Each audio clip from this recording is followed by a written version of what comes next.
Olá, seja bem-vindo, seja bem-vinda ao podcast Caminhos, que é uma iniciativa do Sindicato Nacional da Indústria da Construção Pesada Infraestrutura, o Sinicom, em parceria com a Mendel e Melo Advocacia e o Poder 360.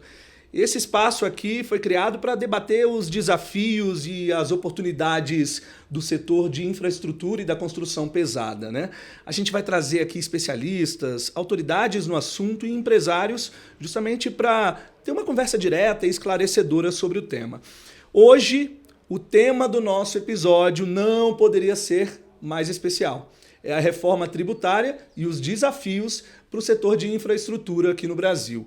Essa mudança ela trouxe uma complexidade, aí, uma dinâmica diferenciada para a questão tributária no Brasil. E ela vai exigir aí uma adaptação das empresas e é isso que a gente vai conversar com os nossos convidados.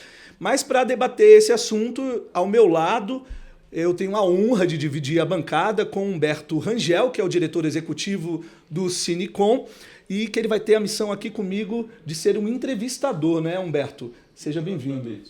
Obrigado, Rui. O prazer é meu de estar aqui nesse momento de início de implantação desse sistema de comunicação que é o podcast Caminhos. Eu queria, só para a gente dar contexto à nossa conversa, lembrar que o Sinicom é uma instituição que foi fundada em 1959, um Brasil completamente diferente, mas um Brasil pleno de otimismo, um Brasil que tinha sido campeão do mundo de futebol, um Brasil que estava, vamos dizer, na etapa avançada de construção de Brasília, enfim, estava distribuindo e implementando infraestrutura com muita intensidade na escala daquele momento. Para a gente lembrar, a população do Brasil era 68 milhões de habitantes. Verdade. E 68 milhões de habitantes distribuídos, 80% na área rural, 20% na área urbana. Então, o impacto disso em termos de demanda de infraestrutura é extraordinário. Alguns flashes assim para a gente, empresas que foram vitais também, empresas constituídas na altura, na época, e que foram vitais para esse processo de crescimento econômico e de implantação de infraestrutura. Eu lembro que a Petrobras foi constituída em 1953, né? E é uma empresa que até hoje tem um papel fundamental na história do Brasil. A Eletrobras também, se nós pensamos na infraestrutura elétrica que esse país tem, que é uma infraestrutura extraordinária, está entre as mais desenvolvidas do mundo, com energia limpa, não só do que ela tem vamos dizer, de implantação acumulada ao longo do tempo, fortemente baseada em hidrelétricas, mas hoje também com energias renováveis, de maneira que a gente está muito bem posicionado com relação a esse setor. Lembrar que, em termos de estradas pavimentadas, que é um setor fundamental também desse país tão grande, desse país com 8 milhões e 500 mil quilômetros quadrados, nós tínhamos, naquela altura, 1.300 quilômetros de estradas pavimentadas, né? Então,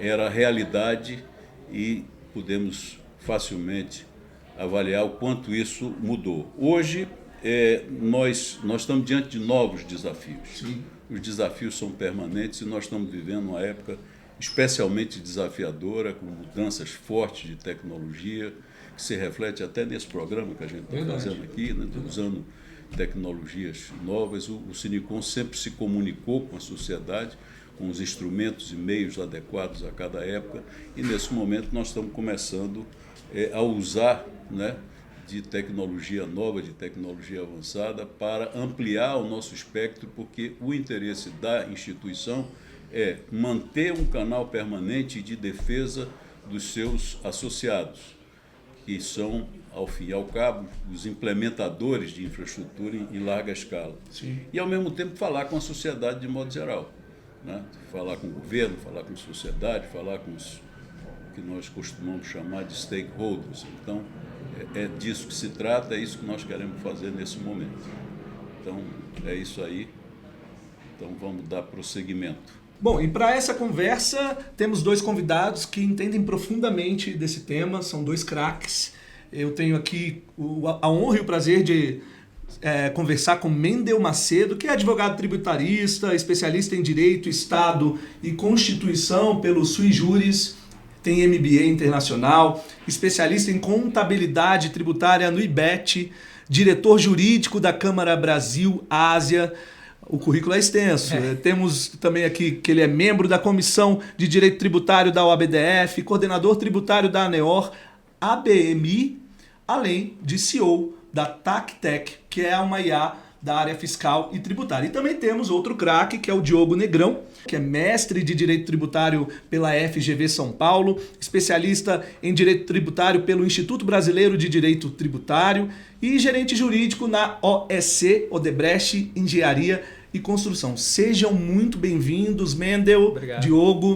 Obrigado, agradeço pelo convite. Muito obrigado. Bom, antes da gente começar, eu queria dar um recado importante, viu, Rangel? Que esse episódio aqui é apenas a primeira temporada do nosso podcast, que teremos 9 episódios, que vai abordar aí dos mais diversos temas que são essenciais aí para a infraestrutura brasileira. Então, o clássico. Aproveita, já segue a gente no canal, ativa o sininho e não perde nenhum episódio, que eu tenho certeza que todo mundo que assistir aí vai gostar bastante.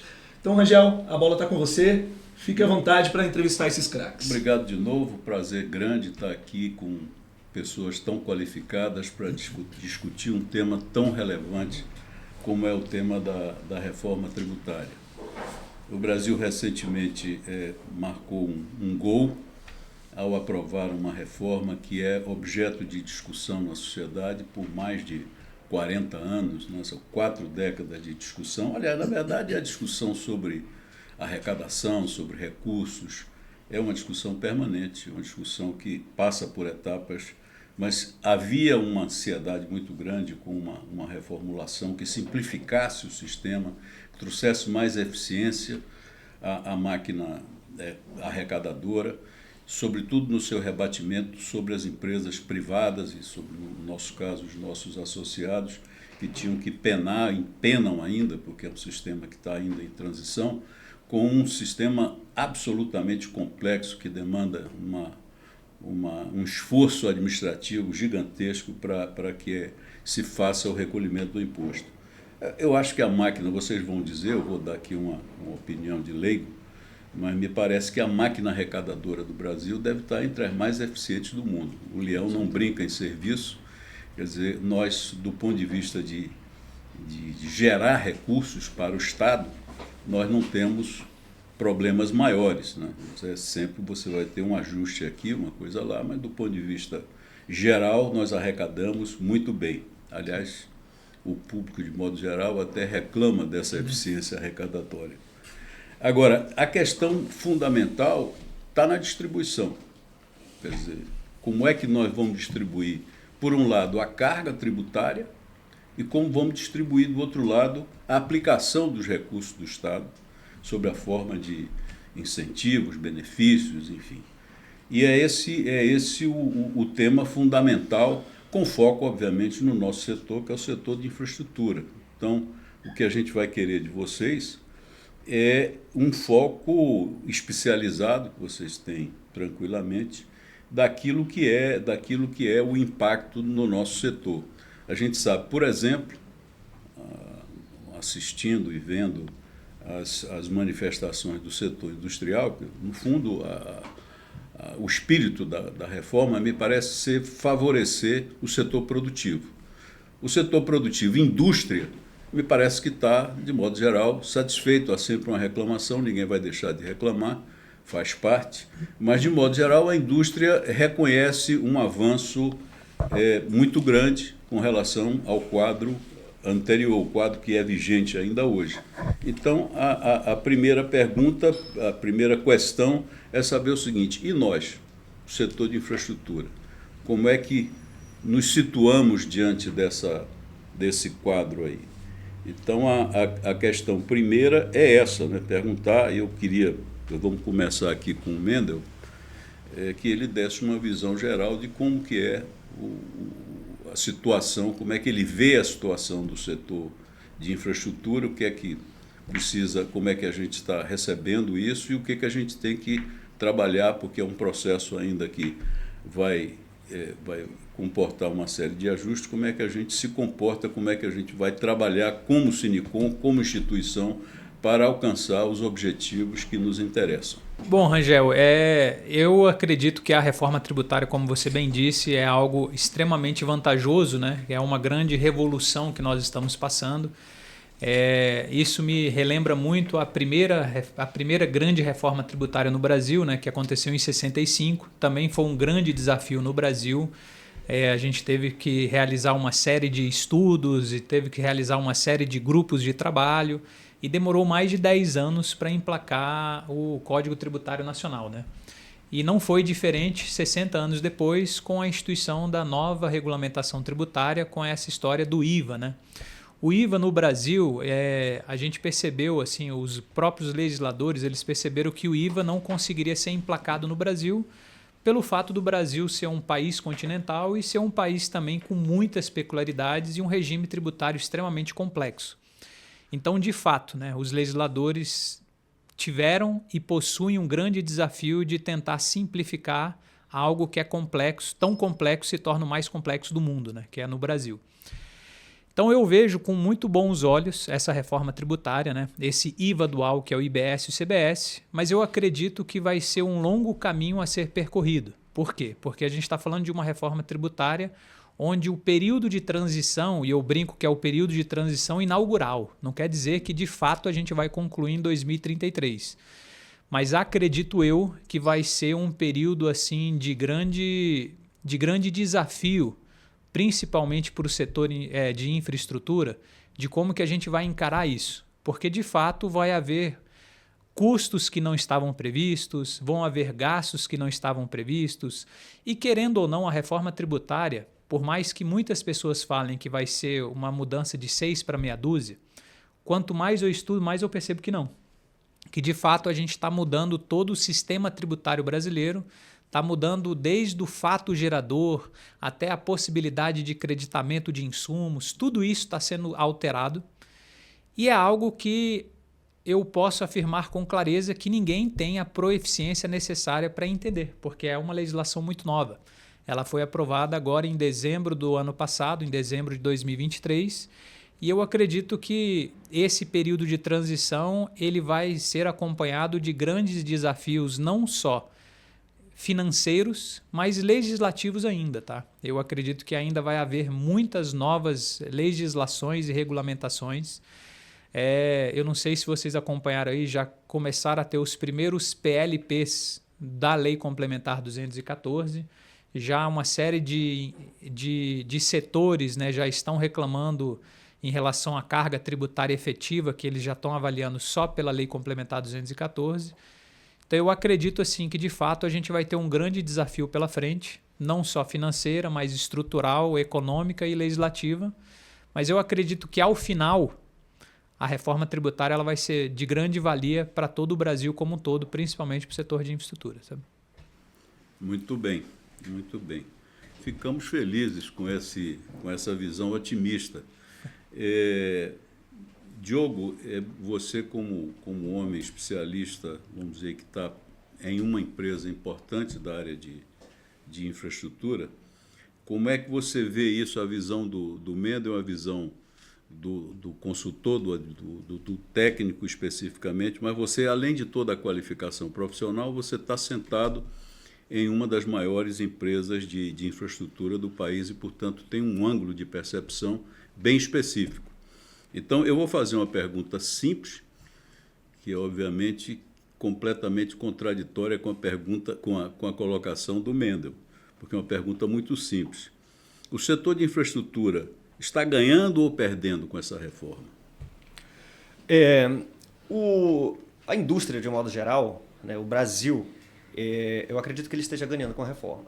A reforma ela traz simplificação, ela traz maior eficiência, e ela alinha também o regime tributário brasileiro com a prática mundial.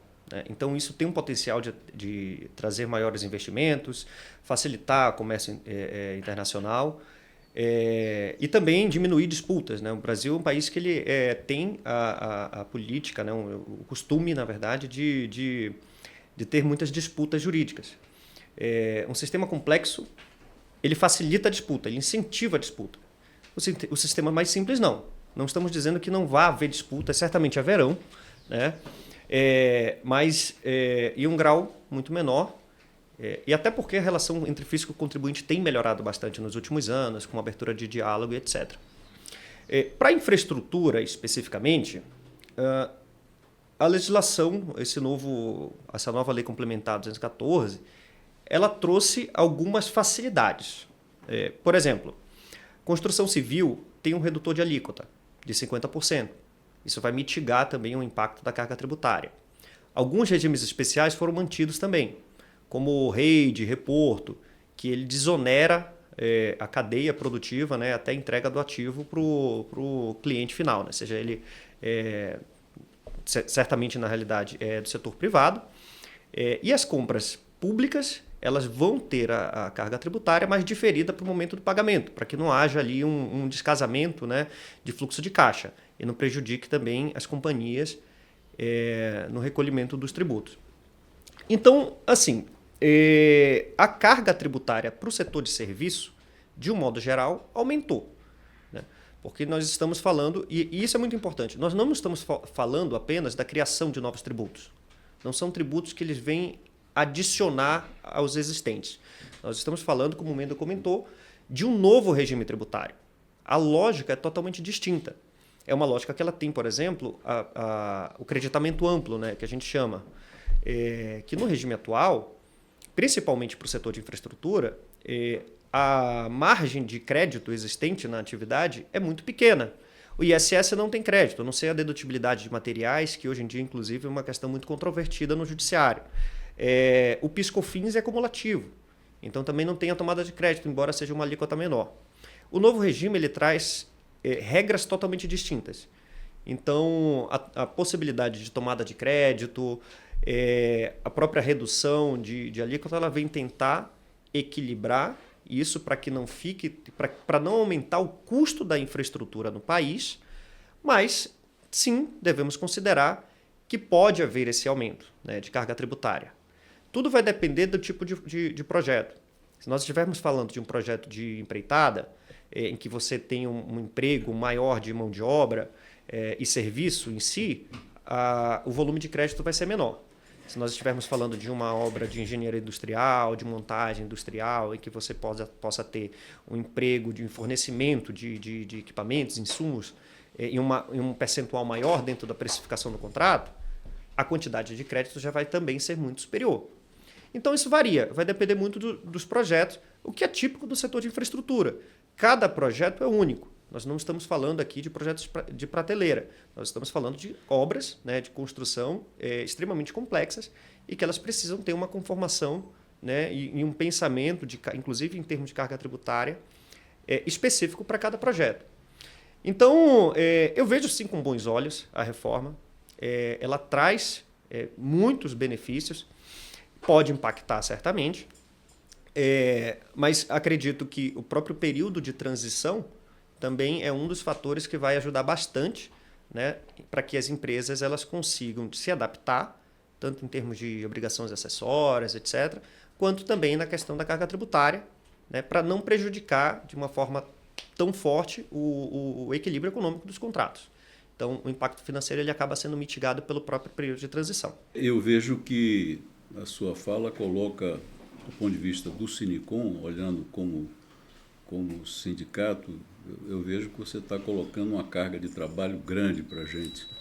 E, na verdade, um aumento de carga de trabalho para você, como representante de uma das empresas, quer dizer, todo o setor tem que estar unido, tem que estar articulado, para que todo esse processo que tem uma realidade positiva, mas tem um desafio de implementação gigantesco, que ele chegue ao fim e ao cabo cumprindo o objetivo fundamental dele, que é estimular a implantação de infraestrutura, que é o grande desafio, que não é só das empresas, né? Quer dizer, as empresas são instrumentos, mas é importante que esse avanço da infraestrutura ocorra e que a reforma seja um instrumento facilitador. Nós temos aí um processo longo, né, de transição entre a realidade de hoje e a realidade completamente implementada do que é a nova reforma tributária. E isso coloca, além dos desafios que você colocou, de maneira geral, um desafio muito específico, que é a tratativa referente aos contratos que estão em andamento. São contratos que foram concebidos no horizonte de um arcabouço, vamos usar essa palavra, fiscal, que está sendo superado para introdução em uma outra realidade. Então, como é que fica a questão dos contratos? Eu endereçaria para você, porque outra vez você tem mais, vamos dizer, dia a dia nessa questão, esses desafios seus já começaram, você deve estar sendo procurado por todos os setores da empresa que tem contratos em desenvolvimento para colocar. Como é que fica isso? Como é que o meu contrato, supondo que eu fosse um diretor de contrato, um gerente de contrato, como é que ele fica diante disso? Eu imagino que cumpre a você orientar esse pessoal, essa turma, no âmbito da sua empresa e no âmbito do setor também, outra vez chamando a todos para que participem desse grande desafio. Primeiro ponto, a gente tem que entender que agora nós temos uma lei complementar em vigor, que é a Lei 214. Quando nós tínhamos apenas a emenda constitucional, já sabíamos quais seriam as diretrizes principais, né, da nova reforma, mas uma emenda ela não é autoaplicativa. Então, agora que nós temos uma lei complementar em vigor, nós já temos um sistema instaurado no Brasil, um novo sistema tributário, né? Ele não tem ainda, as cargas não estão sendo cobradas, os tributos não foram instituídos propriamente ainda, mas o regime já está posto. Então, isso já impacta nos contratos, naturalmente, né? Então, se nós tivermos, por exemplo, um contrato em que ele vá se estender para dentro do período, né, nem que seja para o início do período de transição, pode já haver um impacto nesse contrato. O que nós não sabemos hoje? A carga tributária. A carga tributária ela vai ser dada ainda, né? Porque o comitê gestor vai chegar nesse cálculo e apresentar, e isso vai variar, inclusive, no período de transição. Mas, digamos, nós já sabemos qual vai ser a redução dos tributos atuais, né? Em que medida eles vão reduzir, em quais anos isso vai acontecer, isso já está posto. Então, isso é um elemento que ele pode impactar contratos vigentes agora, né? A lei complementar ela trouxe também um instrumento muito bom, que é o reequilíbrio cautelar. Isso é das medidas mais avançadas que tem em termos de reequilíbrio contratual. Então, ele permite que as empresas já abram... Isso funciona só para iniciativa, aliás, com o poder público. Mas, naturalmente, que não impede que isso seja adotado como um exemplo, né, pela iniciativa privada também. Mas, com o poder público, por exemplo, isso já permite que o particular chegue, solicite um diálogo, né, se antecipe, faça suas projeções e entenda. E se, de fato, isso impactar, e certamente vai impactar, né, que isso já tenha, né, pelo menos um início de diálogo para entender de qual forma você vai alcançar um novo equilíbrio econômico, a depender da etapa do contrato. Então, projetos de curto prazo, talvez de fato não impacte agora. Isso vai acabar surgindo para novos projetos. Agora, quando nós estamos falando de projetos de longo prazo, principalmente concessões, PPPs, é muito importante que as empresas, né, que as pessoas já estejam atentas e já comecem a fazer essa análise. Uma outra coisa que pode ser feito também de imediato é analisar o clausulado, né, dos contratos. Entender quais são os mecanismos de reequilíbrio que estão previstos nesse contrato e se antecipar.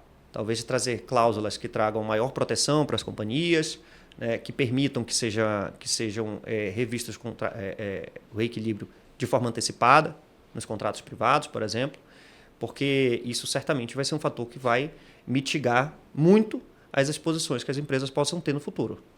E eu até vou mais além, assim, sabe? Eu acredito até que esses contratos, por menor curto prazo que eles possuam, eles vão ser impactados a partir do ano que vem por conta dessa alíquota teste de 2026, né? Sim. Então eu acredito que esses contratos, até mesmo os curtos, eles vão ser impactados, mas obviamente com uma proporção muito menor.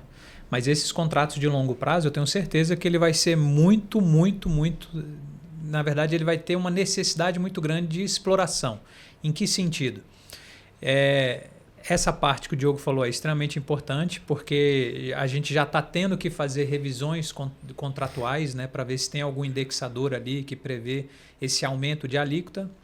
Eu também acredito muito nessa intervenção por conta da análise, por exemplo, do fluxograma que as empresas do setor de infraestrutura vão ter. Por quê? Porque a gente, querendo ou não, a gente vai ter 2 regimes tributários funcionando paralelamente. E a gente não sabe de fato como se dará essa tributação e essa não cumulatividade plena, né? Quando eu falo em não cumulatividade plena, eu falo sobre essa possibilidade de creditamento dos insumos. Então, como é que isso vai se dar? Existe uma dúvida muito grande e existe ainda uma dúvida muito grande quais tributos terão incidência sobre quais tributos. Por quê? Porque a ideia principal da reforma tributária são tributos por fora. Só que eu não sei, com certeza, você lembra, Diogo, que a gente até acompanhou isso na lei complementar, eu acho que foi na própria lei complementar, não, desculpa, lei complementar não, foi no próprio PLP 68, onde havia uma previsão, exatamente, onde havia uma previsibilidade, não, até eu vou além do imposto seletivo, que havia uma previsão de que o IBS e o CBS não iriam compor a base de cálculo do ICMS e do ISS. Isso. E nos 48 do segundo tempo eles tiraram isso. Uhum. Quando eles tiraram isso, ou seja, quer dizer que possivelmente o IBS e o CBS vão incluir na base de cálculo do ICMS e do ISS, que são os tributos que existem atualmente. Então, de fato, eu acho que as empresas elas precisam se preparar cada vez mais, né? Igual o Diogo está contando aqui que já está se preparando. Aqui no escritório também a gente teve uma demanda muito alta porque existe essa insegurança, porque a gente começa a ter que trabalhar com cenários, ainda que mínimos, prevendo quais serão esses impactos desses tributos que vão se coexistir, entendeu? Uhum. E curiosidade, já há um PLP que ele está tratando exatamente para que conste especificamente na legislação a exclusão desses tributos da base de cálculo. Né, exato, é o PLP 16. Exatamente. Por quê? Esse foi um debate muito forte, né, no judiciário, que gerou precedentes, inclusive que determinando a exclusão, por exemplo, do ICMS da base de cálculo do PIS/COFINS. Exato. Então, a tendência, na verdade, é que você tenha a exclusão desses tributos. Ou melhor dizendo, na verdade, que eles sequer entrem na base de cálculo dos tributos atuais, né, que seria, de fato, um retrocesso. Mas, com relação aos novos, aí, realmente, a regra é que eles sejam totalmente por fora, né? Um dos princípios, inclusive, base, que está na própria Constituição, é que esse novo regime ele traga neutralidade, né? Que é retirar do sistema tributário aquele fator indutor, né? De incentivar comportamentos.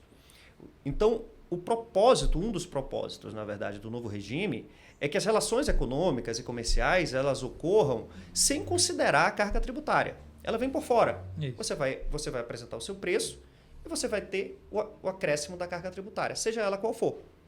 Então, essa lógica realmente, isso é um fator muito positivo e é o que vai determinar realmente esse novo regime.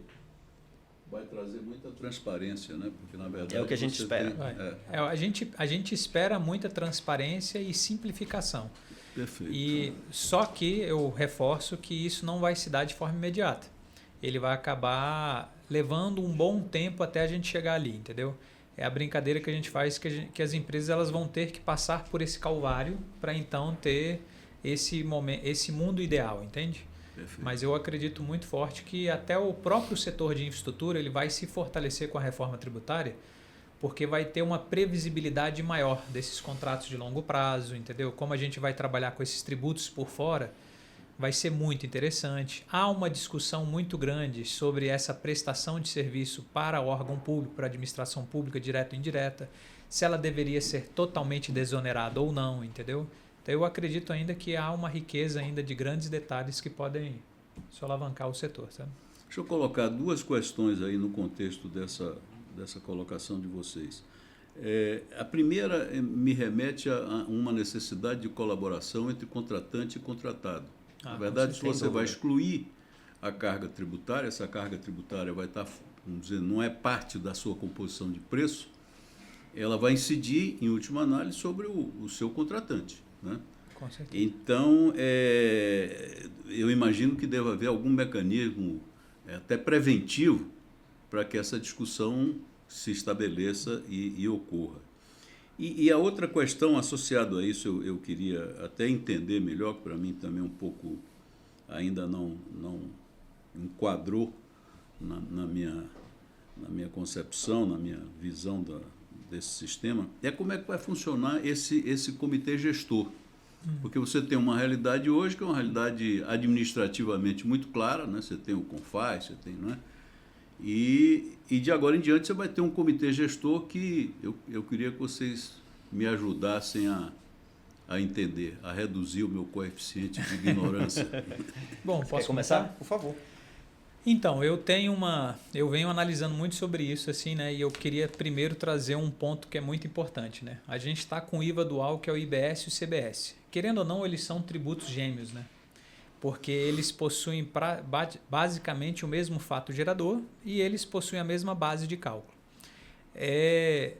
Eu tenho muita dificuldade de entender na prática como isso se dará, porque eu queria levar um caso concreto aqui. Imagina uma empresa que ela vai ser autuada por falta de pagamento de algum tributo. A autuação dela vai se dar tanto a nível de CBS quanto a nível de IBS. CBS, de acordo com a lei complementar, ela está dizendo que a CBS, quem vai tratar sobre esse assunto é o CARF. O CARF ele já é um órgão regulamentador que ele tenta trazer esse conforto a nível federal. Já em relação aos tributos estaduais, a gente tem a Secretaria de Fazenda, a gente tem o CONFAS e tudo, e isso tudo vai ser mitigado, digamos assim, por um comitê gestor do IBS. Mas não quer dizer que vai ser extinto a Secretaria de Fazenda, elas vão ser mantidas porque elas que serão as secretarias que irão cobrar, né? Que irão arrecadar esse tributo.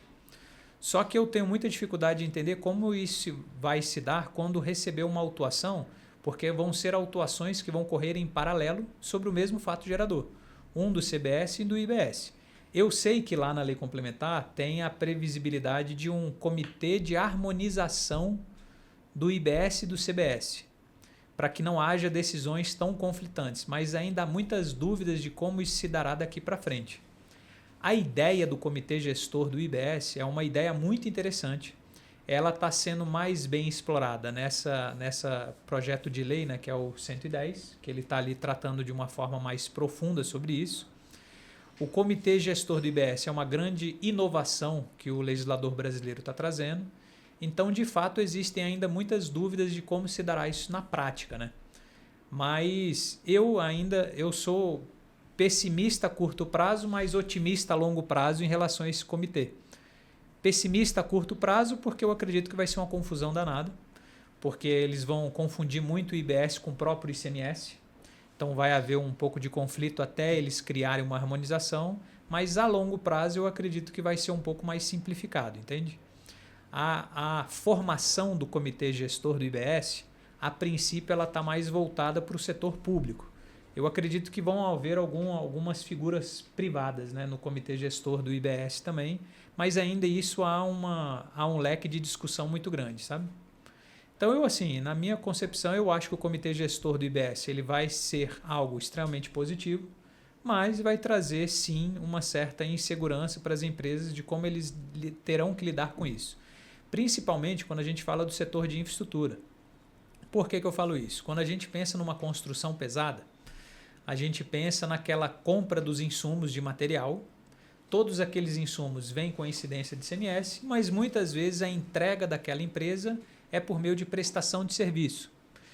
E hoje, como o Diogo até já adiantou, atualmente as construtoras, por mais que elas tenham um faturamento alto, tenham no lucro real, elas sempre estão pelo regime cumulativo. O que significa o regime cumulativo? É uma alíquota reduzida de PIS e COFINS, mas eles não podem se creditar de nada, de nenhum insumo que eles compram na entrada com a saída. E ainda piora pelo fato da empresa geralmente comprar um insumo e entregar um serviço, né? Então ela não tem esse manejo, esse cotejo que eles conseguem fazer. Com a nova tributação vai ter. Por quê? Porque agora a gente vai aglutinar o ICMS com o ISS para o IBS, então a gente vai ter essa possibilidade de se creditar com insumos, né? Só que eu também acho que vai ser um grande desafio, porque é algo que as empresas do setor não estavam acostumadas, a se creditar de insumos. Agora vai haver a possibilidade, mas como se dará isso? Então, certamente o setor privado vai ter uma opinião e certamente o comitê gestor do IBS vai criar um outro entendimento, né? O que você acha, Diogo? Eu penso o seguinte, o comitê gestor, ele tem um papel fundamental, né? Ele vai ser, digamos assim, um centralizador, tentando simplificar bastante, né? Da sistemática de arrecadação, né? Para que isso depois seja distribuído para os entes públicos, né? Para os municípios, estados e a União. E por que isso aconteceu? Em função da nossa estrutura federativa, né? A nossa Constituição atribui competências muito claras para cada ente, né? Em termos de competência de edição, inclusive de regras tributárias, de competências de cobrança de tributos. Esse foi o motivo de nós termos um IVA dual e não um IVA único, né?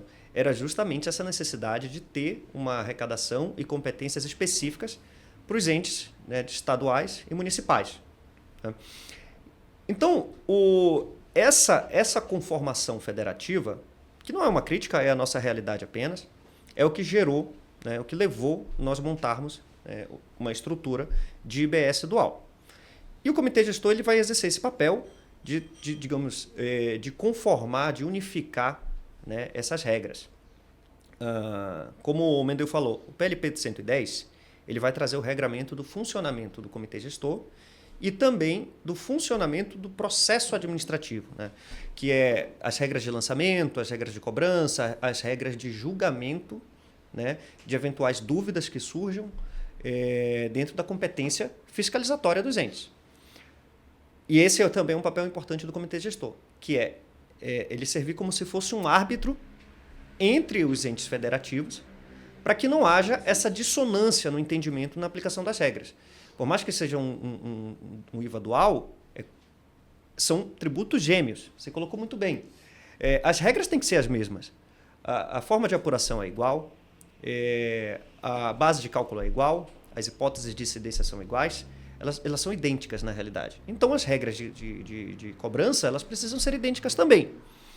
Por mais que os entes tenham autonomia no lançamento, na fiscalização, etc., eles não podem ter entendimentos distintos. Isso por uma questão de razoabilidade e segurança jurídica, exatamente.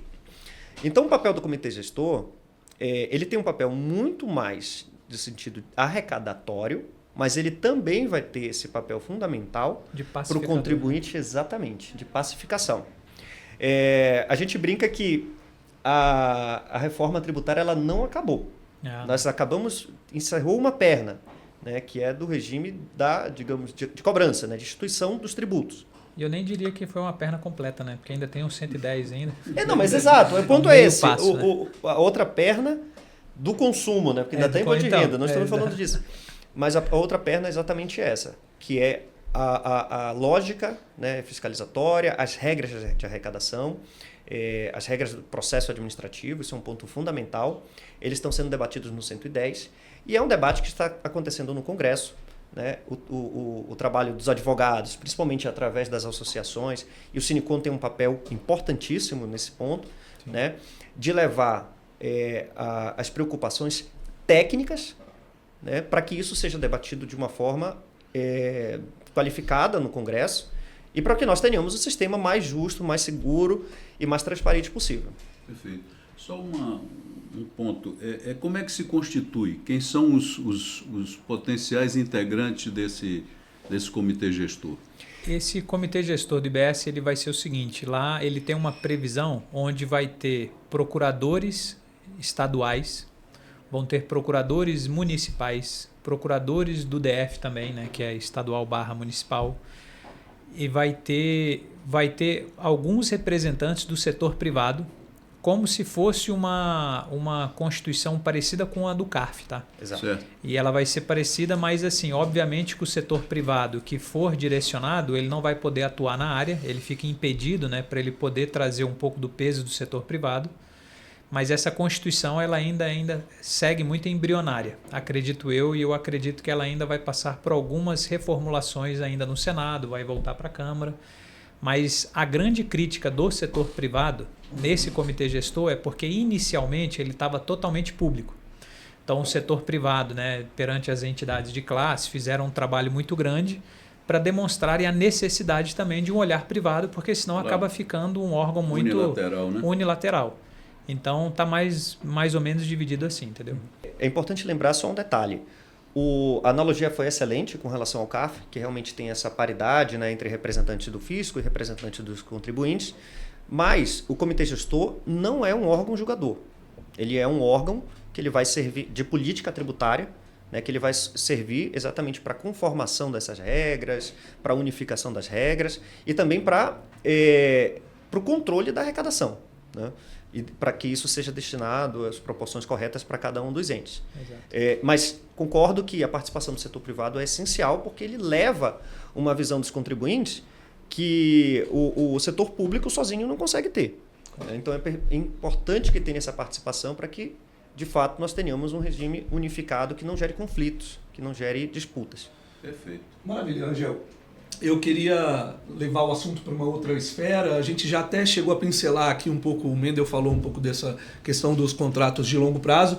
A gente percebeu que tem muito trabalho pela frente, né? Não é uma coisa que vai ser implantada da noite para o dia. Mas eu quero saber aí, eu acho que a gente pode se aprofundar um pouco mais, o que a reforma vai impactar nos contratos de longo prazo, né, Rangel? Exatamente. Na verdade, a gente já começou a falar sobre isso. Imagino que a resposta de vocês vai trazer assim uma série de ponderações, porque não há possibilidade de uma resposta assertiva, definitiva, para um processo dessa natureza. Mas talvez vocês possam agregar, se considerarem necessário, alguma coisa a mais daquilo que já foi colocado anteriormente aí. Então é isso. Contratos de longo prazo, nós falamos longamente. Vocês teriam algum aspecto a acrescentar com relação a isso? Posso? Sem dúvida. Eu comentei agora há pouco, né, dos pontos positivos que a legislação trouxe, né, como o fator de redução de alíquota, o período de transição, que vai permitir, né, uma conformação maior, a própria lógica do sistema, que é de creditamento amplo, né, mas há algumas preocupações que eu acho que são graves, inclusive. Graves no sentido de que demandam uma atenção redobrada. Tá? Primeiro ponto é o seguinte. Para os contratos de longo prazo, a maior preocupação, não tenho dúvida alguma, é o equilíbrio econômico dos contratos. Tá? Quando a lei complementar tratou desse ponto, ela foi mais lacônica. Ela trouxe balizas gerais, mas não chegou no detalhe, até porque, de fato, o reequilíbrio é uma coisa muito particular de cada contrato. Mas um dos pontos que ela coloca é que o reequilíbrio dos contratos ele vai precisar levar em consideração, inclusive, a margem de créditos que as empresas vão tomar no regime, né, nesse regime de creditamento amplo, para aí sim entender qual vai ser o impacto, né, da saída, né, que é quando houver o faturamento. Eu entendo que essa lógica está errada. E por que ela está errada? Porque ela leva em consideração uma lógica do regime atual. Quando se apresenta uma proposta, quando se formula um preço de um contrato, essencialmente o contrato ele é composto dos custos diretos, que são insumos, né, toda mão de obra, etc., mais o BDI. O que é o BDI? Né? São os custos indiretos, mais as bonificações ou benefícios, tem diversas nomenclaturas, exatamente. Os tributos no regime atual, eles são considerados como um percentual do BDI. E eles precisam ser calculados não pela sua alíquota legal, que está prevista na legislação, mas pela sua alíquota efetiva, que leva em consideração eventuais margens de dedutibilidade, de crédito, etc. Por quê? Porque hoje os tributos, eles de fato integram o preço, né? Eles estão dentro do preço. O novo regime não segue essa lógica. Os tributos vêm por fora. Então o que a gente fala é o seguinte, você vai ter um contrato que ele vai ter o seu preço mais tributos. Quanto? Não interessa. Quanto tiver de ser. Né? A tomada de crédito é uma questão particular da empresa. Vai ser maior ou menor, dependendo da situação da empresa e dependendo da conformação do próprio projeto. Né? Só que esse tributo que ele vai ser cobrar, que ele vai incidir na fatura, ele vai ser um tributo que vai gerar crédito para o ente. Se a gente vai falando naturalmente de um ente privado, né? E eu estou desconsiderando também aqui os projetos que têm aplicação do REID, né? Que o REID não vai haver incidência. Mas no cenário que você tem a incidência, né, na saída, essa é uma saída que ela vai gerar crédito. Por isso que a gente diz que o tributo, que o regime ele é neutro. Ele deve ser neutro porque, independentemente da carga fiscal que você tiver, você vai ter esse retorno a título de crédito que você vai utilizar na sua operação, né? Sob o ponto de vista, digamos, do cliente de uma empreiteira, né, de um contrato de empreitada, sob o ponto de vista das PPPs e concessionárias, etc., elas vão se apropriar desse crédito. Onde está o problema aqui na realidade? Ele está no fluxo de caixa. Porque se a gente está falando de uma concessão, principalmente de uma PPP, durante a etapa de construção do ativo, esse crédito que você vai adquirir, né, por conta do faturamento, da empreitada, etc., você não vai ter ainda vazão para ele, porque você não chegou na fase operacional. Você só vai chegar na fase operacional depois que você tiver o ativo entregue, né? Seja ele qual for. Vamos pensar aqui numa rodovia. Enquanto você não tiver a rodovia pronta, né, não estiver transitando veículos, você não está operando, você não tem como recuperar o seu investimento. Se você não tem como recuperar o seu investimento, você não tem como dar vazão aos seus créditos. Aqui que está o principal problema. O reequilíbrio é importante, sem dúvida alguma, mas nós temos um problema de fluxo de caixa. A lei traz um mitigador. Ela não trabalha exclusivamente com regime de cumulatividade, ela também trabalha, de não cumulatividade. Ela também trabalha com a possibilidade de restituição desse crédito. Só que essa restituição ela tem prazos variados a depender de alguns critérios. Por exemplo, bens de imobilizado, eles têm um prazo de restituição de 60 dias. Melhora. Mas quando nós estamos falando de bens imobilizados, a gente está falando de equipamentos, a gente está falando essencialmente de equipamentos, de um projeto de infraestrutura. Quando nós estávamos ainda na esfera de debates do PLP 68, um dos principais pontos que foram debatidos sobre esse aspecto era justamente da extensão da noção de bens de capital. Em algum momento desses debates, inclusive, a proposta é que se utilizasse a noção de bens de capital da Lei de Recuperação de Falências, que adota uma noção de todos aqueles bens que são essenciais para o desenvolvimento de uma operação. Isso incluiria, por exemplo, o próprio ativo que é entregue em um projeto de infraestrutura. A noção que foi adotada ela é uma noção muito mais restrita, que é de ativo imobilizado. Não vai englobar, então, o ativo entregue no projeto de infraestrutura. Então, isso pode gerar o quê? Um acúmulo de crédito por um prazo muito extenso, que pode prejudicar o fluxo de caixa de um projeto. E isso é essencial em um projeto de infraestrutura. Um projeto complexo, ele é essencialmente uma técnica de divisão de riscos. Os entes que são melhores capacitados para assumir esses riscos são aqueles que vão assumi-lo. O aspecto financeiro de um contrato de construção de infraestrutura, de construção civil, de obras pesadas, complexas, o aspecto financeiro é um risco que é assumido pelo empreiteiro. Ele é um risco que é assumido pela concessionária, né, pelo parceiro privado. Se você altera a taxa de retorno do investimento, por exemplo, você pode, inclusive, inviabilizar o projeto. Né? Então, é muito importante que se esteja atento a isso, entes públicos, entes privados e, principalmente, os agentes financiadores, porque esse aspecto do fluxo de caixa, principalmente na construção civil, é muito importante, ele é muito impactante. A gente está falando de serviço, execução de serviço. Você só tem a contraprestação se você executa o serviço. Então, é diferente, por exemplo, do comércio, né, que você sempre vai ter um fluxo de caixa ali, dependendo da sua atividade. Na prestação de serviço, não, e principalmente na construção civil, não. Porque você depende muito da conformação daquele projeto, que, mais uma vez, cada projeto ele é único. Né? Então, esse, para mim, é o ponto que ele precisa ser levado, ter o maior grau de atenção. Projetar o impacto sobre o fluxo de caixa. Há mecanismos de reequilíbrio, há o período de transição que vai mitigar esse impacto, mas ele vai acontecer. O impacto no fluxo de caixa vai acontecer e ele é relevante. Então, acho que para projetos de longo prazo, sem dúvida alguma, esse é o ponto que as empresas devem estar mais atentas. Seria adequado dizer, por exemplo, que nós vamos ter aí um custo financeiro sobre o recolhimento de imposto? Sim, Né? eu entendo Eu acho que sim. é isso, né? Na verdade, essa é a questão, porque você recolhe no dia 0 e vai se creditar no dia 10. Exatamente. Então, nesse período aí, nesse intervalo, não é uma recuperação aritmética, você tem um custo financeiro incorrido. Eu acho que esse é o ponto, né? Exatamente. E como eu disse, né, na conformação do BDI e na divisão da matriz de risco de um contrato de infraestrutura, esse é um risco que é assumido pela parte privada, né? Isso, inclusive, levanta um questionamento que é o seguinte.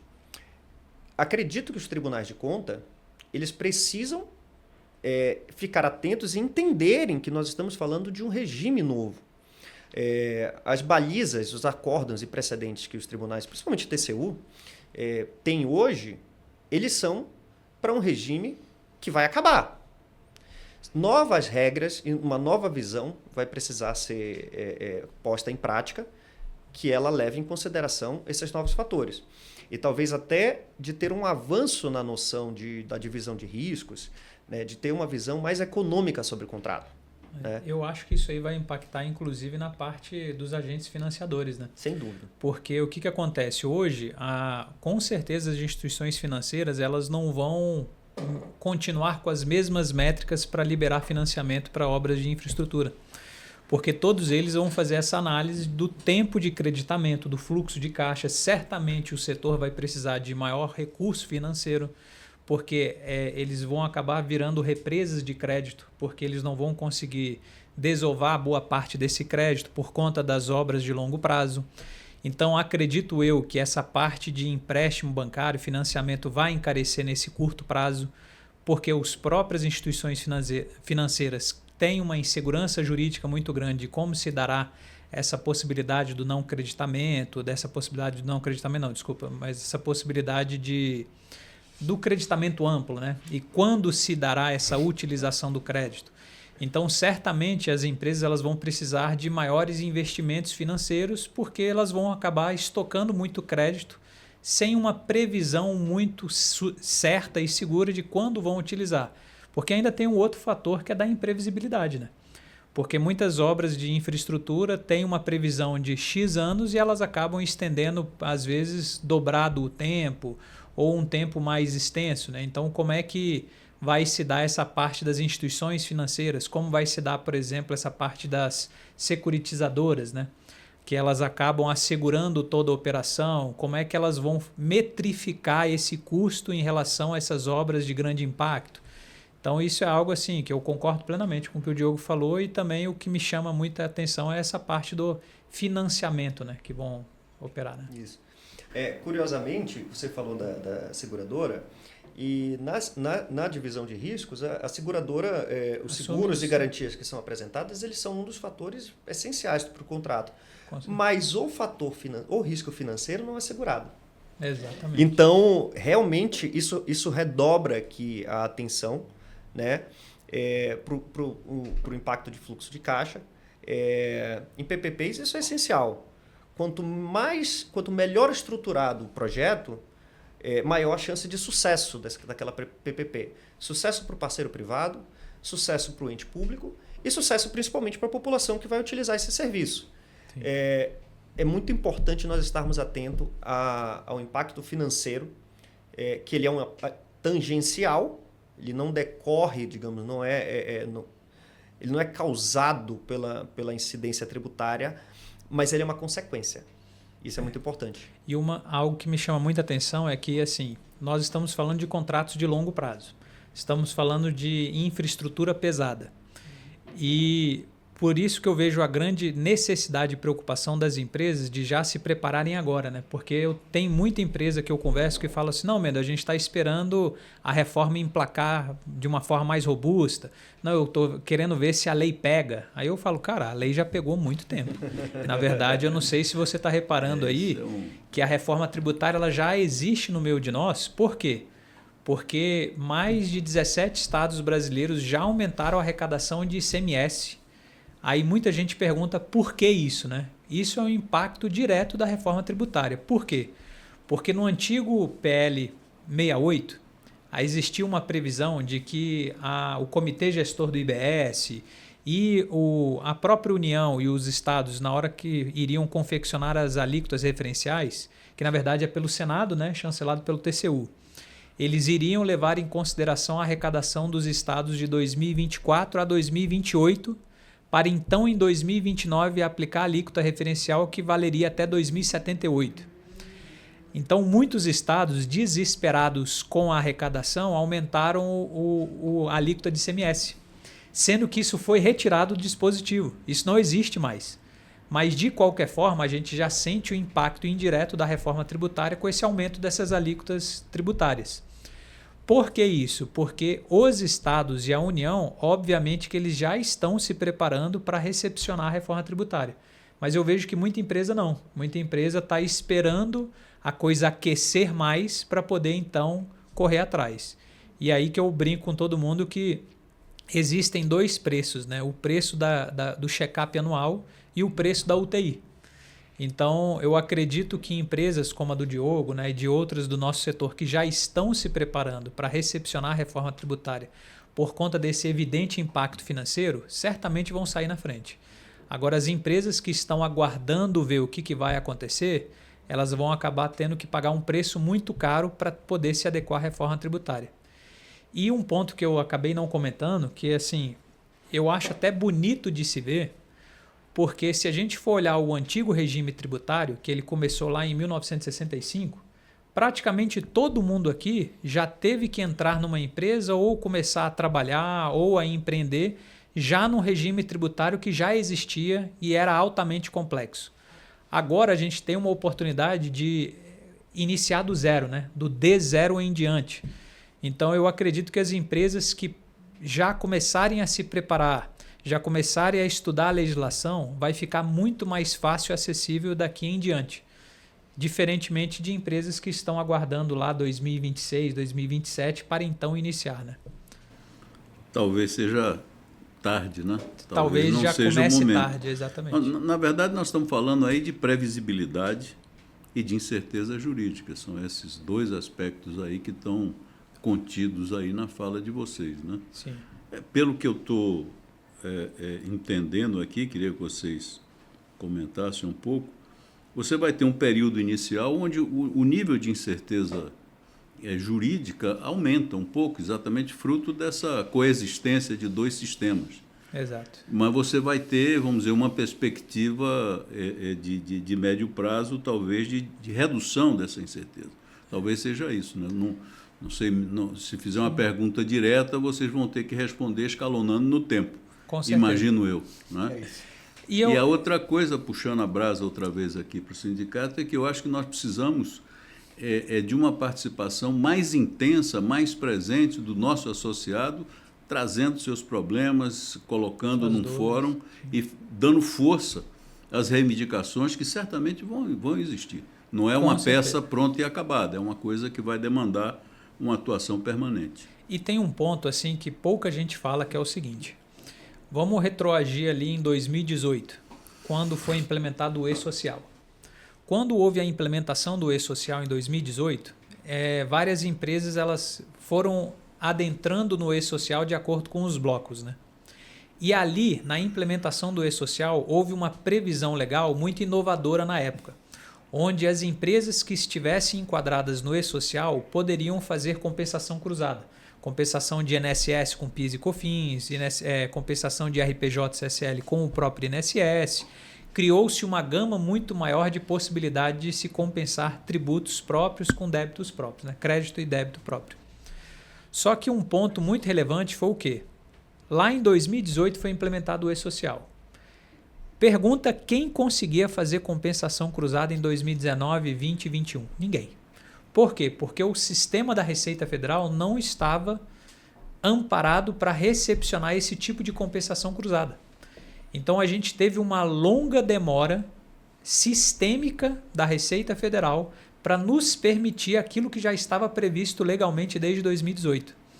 E isso aconteceu comigo aqui na prática inúmeras vezes, onde a gente teve que ir na Receita Federal falar, olha, o que está acontecendo? Por que eu não consigo compensar débito de PIS e COFINS com crédito INSS? E a resposta era unânime deles, porque o nosso sistema ainda não está pronto. E aí como é que fica o contribuinte se ele tem o direito, mas o sistema da Receita não está pronto? Por que eu estou levando essa situação?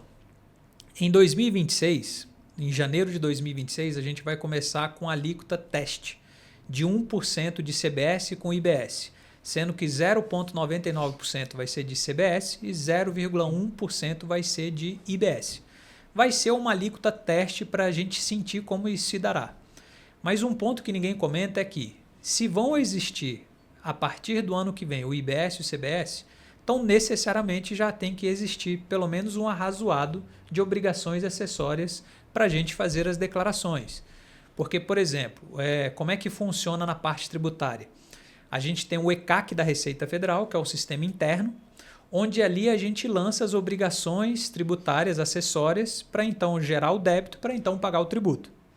Então a gente tem ali a obrigação acessória do PIS e da COFINS, por exemplo, que é a EFD Contribuições, que é um sistema, querendo ou não, complexo, de apuração de tributos, onde agora, com o emplacamento do IBS-CBS em janeiro de 26, a gente também vai ter que ter uma obrigação acessória deles.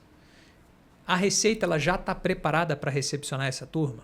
A Receita ela já está preparada para nos auxiliar nessa parte de compensação tributária com os antigos tributos, com os novos tributos? Então eu acho que essa parte de recepção, né, essa parte sistêmica, eu acredito que ela vai dar ainda muita discussão e muita dor de cabeça interna dentro das empresas, porque vai ser um pouco de um caos sistêmico, né? Eu vejo dessa maneira. Mas eu sei que a longo prazo a gente vai se estruturar adequadamente. Mas eu acredito que na parte sistêmica as empresas vão ter dificuldades nessa parte desse creditamento, sabe? Bom, uma verdadeira aula que a gente está tendo aqui, né, Humberto? Eu queria agora falar sobre investimento e crescimento econômico. Você sempre diz, né, que a infraestrutura depende de investimento, público e privado. Agora, inclusive, a gente tem um investimento estrangeiro, né? Qual vai ser o impacto? Eu queria que você trouxesse aí esses questionamentos, que a gente aprofundasse um pouco qual é o impacto da reforma nessa perspectiva do investimento estrangeiro. Olha, eu vejo assim, eu também faço parte da Câmara Brasil-Ásia, né? Então eu acabo conversando com muito investidor estrangeiro para vir investir no Brasil, né? E o que eu observo muito é que para investidor estrangeiro o que ele mais quer é previsibilidade orçamentária, né? Então os investidores estrangeiros eles estão olhando a reforma tributária como um bom sinal, mas a longo prazo. A curto prazo existe essa insegurança jurídica que a gente acaba trazendo a eles, que eles ficam um pouco inseguros em investimentos atuais, entende?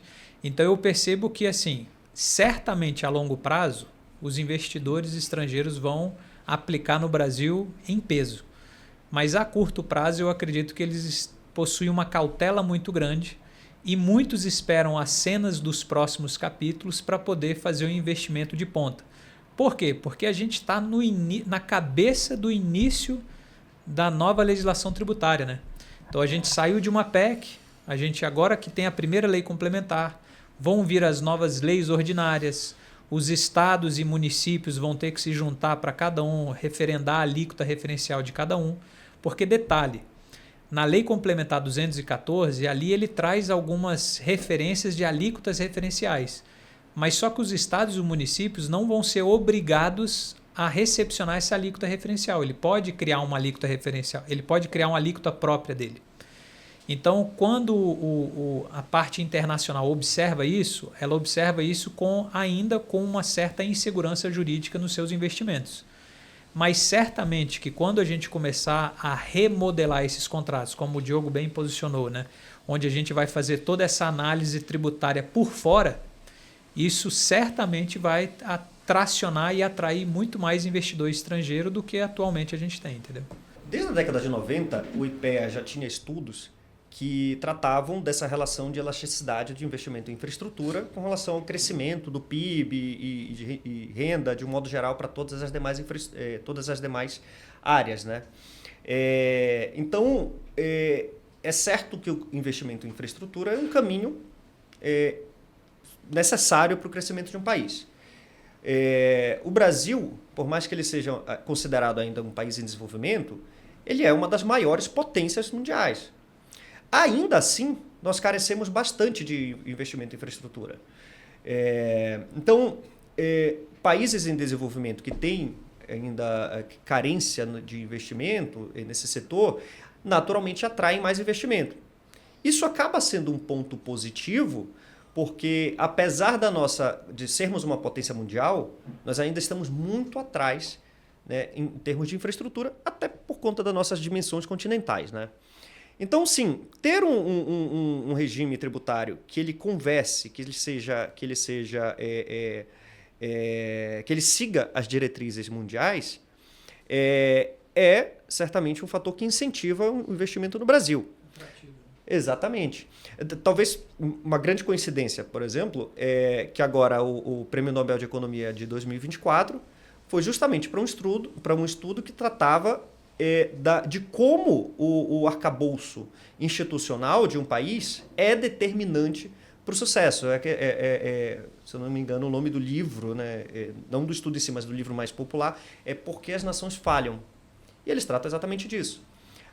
Instituições fortes trazem sucesso econômico para o país, traz um sucesso institucional.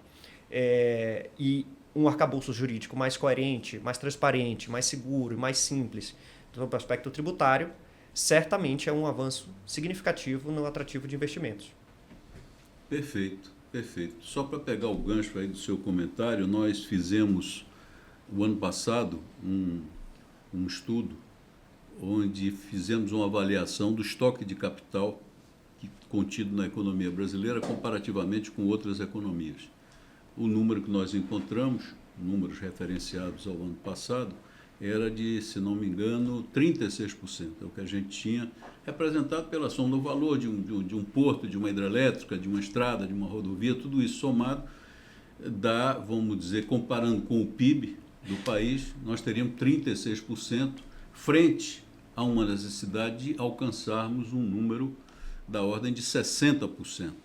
Você pega no extremo dessa curva aí, até por coincidência estávamos analisando isso no dia de ontem, comparando alguns dados, você pega o Japão, tem um número que é superior a 170%. É um ponto fora da curva. Na verdade, 60%, 70% é aquilo que a gente pode visualizar como meta, o que pressupõe uma necessidade de incremento progressivo de investimento em infraestrutura, público e privado. Os privados no Brasil têm ocupado um espaço notável, né? Hoje a maior parte do investimento público, do investimento de modo geral, é privado. Onde nós precisamos melhorar é no investimento público, e aí passa por um outro programa, a gente discutir a eficiência do gasto público, o tamanho da máquina, enfim, tem outros elementos aí que nós poderíamos discutir, mas, resumidamente, vemos que um equilíbrio institucional e uma consolidação de regras fiscais é uma alavanca positiva para o aumento do investimento. Essa é a conclusão que eu faria da fala de vocês. Bom, maravilha. Eu acho que a gente está chegando ao fim do nosso podcast Caminhos. Eu quero agradecer ao Mendel, ao Diogo pela oportunidade, pelo aprendizado, né? A gente teve muita informação. Eu acho que a gente teria aqui mais algumas horas de programa, né? Com certeza. Sem dúvida. Também quero agradecer ao meu companheiro aqui de entrevista, o entrevistador Humberto Rangel, pela parceria. E eu quero falar para vocês que estão aí do outro lado, que se você gostou do episódio, deixe o seu like, se inscreva no canal, ative o sininho. E a gente quer ouvir todo mundo também que está do outro lado para comentar aqui embaixo nos comentários qual o tema que te interessa e que a gente possa trazer aqui para o canal, para que a gente possa trazer especialistas, autoridades no assunto, para conversar um pouco mais e debater de forma didática e profunda também. A gente trouxe muitos aspectos interessantes. Vou passar a bola para você. Eu sei que você tem um presente aqui para os nossos amigos, né, Humberto? Bom, então, finalmente agradecer aqui ao Mendel, ao Diogo, pela participação e pela participação valiosa, consistente, que eu acho que é muito valiosa para nós que estamos participando no processo de aprendizado, para todos nós. Para mim, aprendi bastante. E espero que seja muito também importante para o nosso associado. Nós temos aqui com esse programa Caminhos o objetivo de manter um canal de comunicação com a sociedade de modo geral, com o governo de modo particular, com os clientes privados. Nós queremos ser um canal de comunicação, atraímos inclusive a participação deles, mas e eu acho que o nosso associado, no fim e ao cabo, ele está recebendo um presente com essa colocação de vocês. Eu queria chamar a atenção que nós temos um comitê dedicado especificamente a esse tema. O Diogo é dos membros mais destacados, nós temos várias outras pessoas e empresas participando, mas nós sabemos que temos um potencial de participação no setor de infraestrutura ainda a conquistar, e nós queremos que esse canal de comunicação seja também um catalisador dessa presença aqui. E, finalmente, além desse presente que vocês já estão dando para o nosso associado, pela participação e pela disseminação do conhecimento especializado de vocês, a gente queria deixar aqui esse boné, em tempos de sucesso de bonés, de modo geral. O nosso boné é um boné que apela para a infraestrutura, apela para a necessidade do país continuar crescendo. Tem outro ali, ó. E o crescimento do país não pode se dar sem a continuidade e a consolidação dos investimentos na área de infraestrutura. Com certeza. Então é isso aí, muito obrigado. Vamos já colocar aqui, né? entrar na moda dos bonés. Dos bonés, né? Infraestrutura para Ficou legal. Mas com muita felicidade, porque realmente concordamos 100% com essa pauta. Com certeza. E como diz nosso lema, né, Rangel? Infraestrutura para o Brasil avançar. É isso, é o que está escrito no boné. Exatamente. Então, com isso, nos despedimos de todos. Até a próxima. Obrigado. Obrigado, tchau, tchau. Obrigado.